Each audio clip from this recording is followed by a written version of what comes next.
Sejarah masyarakat adat Lembak Bengkulu. Suku Lembak adalah suku asli di Bengkulu. Ada 4 alasan yang dapat dipertanggungjawabkan sebagai alasan bahwa suku Lembak adalah suku asli di Bengkulu. Yaitu, 1. Suku Lembak mempunyai sejarah kerajaan, yaitu Kerajaan Sungai Hitam dengan rajanya Singaran Pati yang bergelar Aswanda. 2. Mempunyai wilayah yang jelas. 3. Mempunyai bahasa yang khas. Dan 4. Memiliki kebudayaan baik fisik maupun non-fisik berupa kesenian del. Tulisan ini adalah terjemahan dari naskah berbahasa Melayu yang telah ditulis dan dibukukan oleh R.H.M. Ilyas dalam huruf Arab, kemudian diterjemahkan oleh anak beliau, R.M.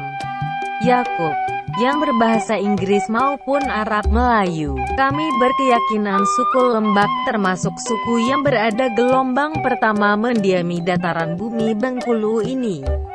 Memang ada beberapa versi yang ditulis baik oleh R.M. Ilyas maupun oleh Prof. Dr. Abdullah Sidik. Terlepas dari itu semua, kami ingin mengemukan fakta sejarah bahwa hingga saat ini secara geografis kota Bengkulu hampir 70% adalah wilayah Marga Proatin 12 yang tidak bisa disangkal adalah termasuk wilayah masyarakat adat dan ulayat suku Lembak. Dapat juga dibaca pada tulisan tentang Tugu Thomas Parr.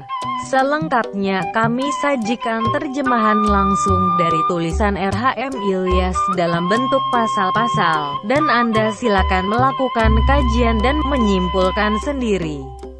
Sejarah masyarakat adat Lembak Bengkulu diambil dari beberapa pasal buku yang karangan oleh R.H.M. Ilyas dalam huruf Arab, kemudian diterjemahkan oleh anak beliau, R.M. Yakub, ke dalam huruf Latin. Pasal 14. Bermula tuanku Baginda Sebayam itu, ada memelihara ulu balang 40 orang pilihan. Pada setiap hari bertukar-tukar jaga dalam istana Baginda itu. Pada suatu malam, Baginda keluar, maka sembah hulu balang yang sedang berjalan itu, "Ya tuanku Syah Alam, ini ada seorang laki-laki baru datang pada malam ini. Dia datang dari Palembang mau menyerahkan diri ke bawah duli tuanku, tetapi hamba belum tahu namanya." Maka orang itu sujud kepada kaki Baginda dan menuturkan segala hal ihwal kedatangannya. Adapun Patik ini datang dari Palembang dan nama Patik Singaran Pati, asal orang dari Lembak Beliti Tabah Pingin Palembang. Pada suatu ketika Patik kena fitnah. Kata orang Patik berbuat jahat dengan anak perempuan anak Mamak Patik. Patik mau dibunuh oleh Mamak Patik. Rasanya Patik tidak dapat meloloskan diri, maka Patik menikamnya terlebih dahulu, lalu ia mati. Maka orang pedusunan sepakat mengatakan Patik sudah melakukan 2 kesalahan, lalu Patik dihantar kepada Sultan Palembang. Mendapat hukuman menjadi budak raja seumur hidup. Maka Patik diperintahkan menjadi Sultan Penunggu Indah Larangan. Maka Patik bergelari Swanda. Pasal 15. Pada suatu hari anak sultan yang bernama Puteri Sinaran Bulan, yaitu remaja puteri yang cantik parasnya, turun mandi di Indah Larangan itu. Tiba-tiba takdir Allah SWT disambar oleh buaya hidung kajang besarnya. Maka gegerlah segala isi negeri. Setelah orang-orang besar bermufakat berdasarkan titah sultan, tidak bisa ditolak, saya disuruh membunuh buaya itu. Karena itu kesalahan saya kurang hati-hati menjaga Indah Larangan itu. Maka saya meminta untuk mengumpulkan segala senjata yang ada di Palembang. Setelah semuanya terkumpul, maka saya serahkan dengan beras sudah dikunyiti, dipanggil ayam makan beras itu. Ada sebuah keris kecil yang sudah berkarat sejengkal panjang, matanya dimakan ayam, lalu ayam itu mati. Dengan seketika itu pula keris tersebut yang saya bawa menyelam ke dalam sungai Palembang. Setelah bertemu dengan buaya itu, lalu saya tikam. Lukanya cuma sedikit, tapi buaya itu langsung mati. Dan bangkainya lamgesung merapung di atas air. Dari keris yang saya bawa menyelam itu, saya sembunyikan di bawah indah larangan antara air dengan darat. Kemudian saya menghadap junjungan Sultan untuk mengatakan kalau buayanya sudah mati. Tetapi keris penikamnya hilang. Kata Sultan, apa boleh buat, asal mati buaya itu tak apalah. Buaya itu dibelah perutnya orang-orang. Terdapat di dalam perutnya mayat sang puteri seperti orang tidur saja. Tidak ada yang cacat sedikit pun dari tubuhnya. Hanya sekedar jiwanya saja yang hilang dari raganya.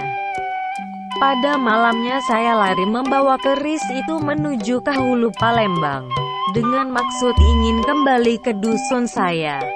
Kemudian saya sadar kalau masih berada dalam kawasan Palembang pasti akan dapat oleh Sultan. Sebab itulah maka saya lari ke bawah dulu. Tuanku di sini minta hidup kepada tuanku.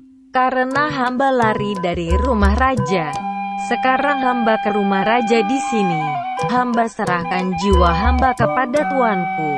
Dari kerisi kuku gagak penikam buaya itu, ini hamba persembahkan untuk tuanku. Setelah Baginda mendengar segala cerita Iswanda maka bertanya, apa kedudukanmu di dusunmu? Jawab Iswanda, kalau suku Patik ialah pesirah di dalam marga dusun Tabapingin. Maka tinggallah Iswanda di bawah perintah Hulu Balang tuanku Baginda Sebayam. Lama-kelamaan banyaklah pengabdian Iswanda kepada Baginda.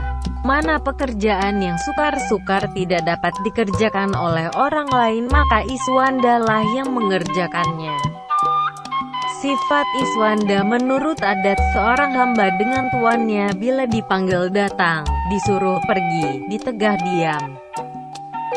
Baginda terlalu sayang padanya. Lama-kelamaan maka Iswanda diangkat oleh Baginda menjadi anak. Anak satu menjadi dua, anak dua menjadi tiga, sebaik seburuk dengan anak cucu tuanku Baginda Sebayam. Bersumpah setia dengan seberat-beratnya. Sesekali tidak boleh langsung aniaya kedua pihak.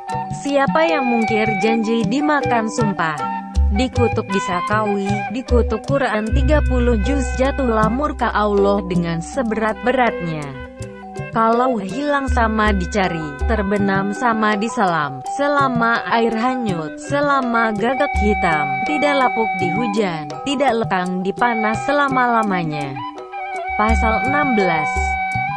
Setelah Iswanda diangkat menjadi anak oleh tuanku Baginda Sebayam, maka ia diberi sebidang tanah, yaitu antara sungai Bengkulu dengan sungai Hitam ke hulunya hingga air Rena ke Pahyang, ke hilir pesisir laut. Inilah batas tanah yang diberi tuanku Baginda Sebayam kepada Iswanda yang diangkat menjadi anaknya.